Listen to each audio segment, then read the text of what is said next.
Friends, চলে এসেছি নতুন একটা ভিডিও নিয়ে। আজকে আমি করেছি চিড়ের পোলাও।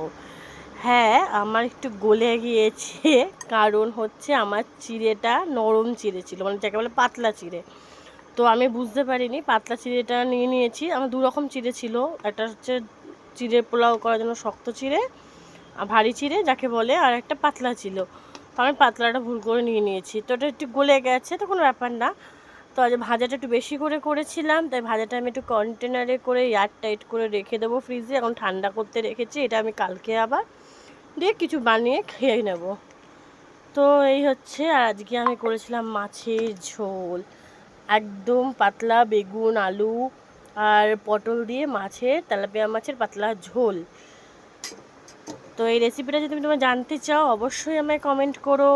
মাছের ঝোলের রেসিপি আমি অবশ্যই বলে দেবো। তো এই হচ্ছে আমাদের রাতের খাবার, এটা খেয়ে আমি রাতের খাবারটা কমপ্লিট করব। তো তোমরা কে কী খাও আমায় কমেন্ট করে জানিও। আর আজকের মতো চলো, টাটা।